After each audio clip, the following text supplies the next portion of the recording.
رکھے گا یاد ہمیں اس دور خود غرضی میں؟ کون رکھے گا یاد ہمیں اس دور خود غرضی میں؟ حالات ایسے ہیں کہ لوگوں کو خدا یاد نہیں۔ ہم کون ہیں کیا ہیں بخدا یاد نہیں۔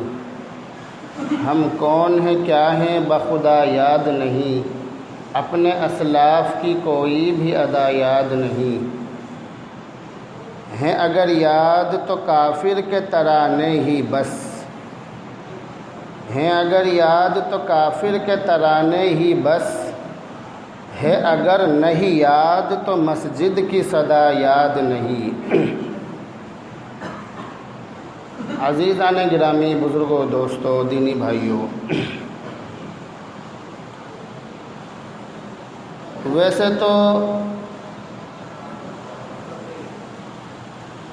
6-7 مہینوں سے حقوق العباد کے بارے میں بیان چل رہا ہے۔ ایک عام مسلمان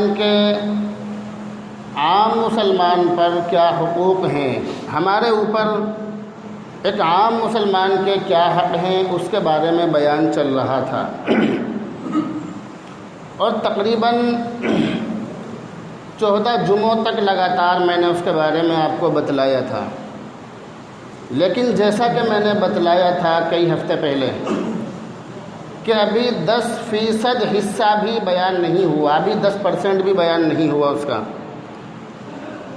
لیکن ضروری یہ ہے کہ ذائقہ بدلنے کے لیے اور حالات کے حساب سے میں بیچ میں کچھ باتیں بتلاتا رہتا ہوں۔ پچھلے ہفتے جو میں نے حدیث آپ کے سامنے پڑھی تھی، اس حدیث کا ایک ٹکڑا میں نے آپ کے سامنے بتلایا تھا۔ اس کے اندر اللہ کے نبی نے صحابہ کرام سے یہ معلوم کیا تھا کہ کون ہے جو میری ان 5 باتوں کو سنے، ان پر عمل کرے اور دوسروں سے ان پر عمل کرائے۔ یہ بات اللہ کے نبی نے اپنی مبارک زبان سے ارشاد فرمائی تھی۔ اس حدیث کا ایک ٹکڑا میں نے پچھلے ہفتے پڑھا تھا اور اس کے بارے میں آپ کو بتلایا تھا۔ اس حدیث کے اندر سب سے پہلی بات اللہ کے نبی نے یہ ارشاد فرمائی تھی، اتق المحارم تکن اعبد الناس۔ اللہ کے نبی نے جب اس حدیث کو بیان کیا تھا، جب صحابہ کرام کے سامنے یہ کہا تھا کہ تم میں سے کون اسے یاد کرے گا اور اس پر عمل کرے گا اور دوسروں سے بھی عمل کرائے گا، تو حضرت ابو ہریرہ رضی اللہ تعالی عنہ فوراً بول پڑے اور یہ کہا، اللہ کے نبی میں اس کو یاد کروں گا، اس پر عمل بھی کروں گا اور دوسروں سے اس پر عمل کراؤں گا، دوسروں کو یہ چیز سکھاؤں گا۔ تو اللہ کے نبی نے پہلی بات اس کے اندر یہ ارشاد فرمائی تھی، اتق المحارم تکن اعبد الناس۔ یہ جو میں نے عربی کا جملہ پڑھا ہے، اس کا ترجمہ یہ ہے کہ تم حرام چیزوں سے بچو، لوگوں میں سب سے زیادہ عبادت گزار بن جاؤ گے۔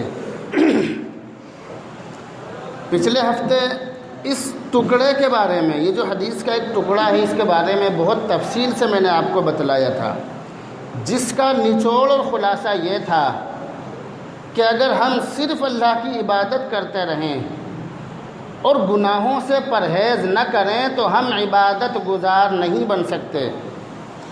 اگر ہم صرف اللہ کی عبادت کرتے رہیں اور گناہوں سے نہ بچیں تو اللہ کے عبادت گزار بندوں میں ہمارا شمار اور ہماری گنتی نہیں ہوگی۔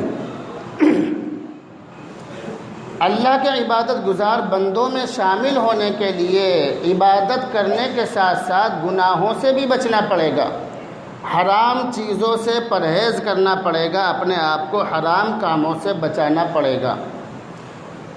تو بہت ساری وہ چیزیں جن کو ہم گناہ نہیں سمجھتے، جن کو ہم ہلکے میں لیتے ہیں، لیکن عام طور سے وہ گناہ ہوتی ہیں، اللہ اور اس کے رسول کی نظر میں وہ چیزیں حرام ہیں، غلط ہیں، ان کے بارے میں نے آپ کو پچھلے ہفتے بتلایا تھا۔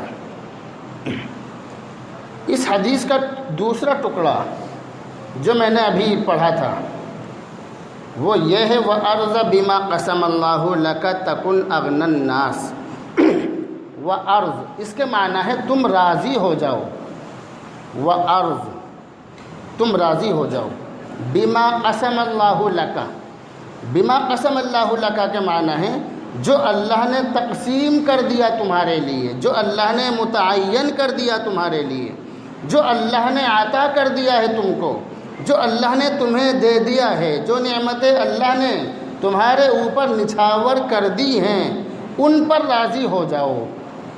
تکن اغنی الناس، تکن اغنی الناس کے معنی ہے تم تمام لوگوں میں سب سے زیادہ غنی بن جاؤ گے، سب سے زیادہ مالدار اور بے نیاز بن جاؤ گے تمام لوگوں میں، اگر تم اس نعمت پر صبر کر لو جو تمہیں مل رہی ہے تو تم لوگوں میں سب سے زیادہ غنی بن جاؤ گے، سب سے زیادہ مالدار بن جاؤ گے۔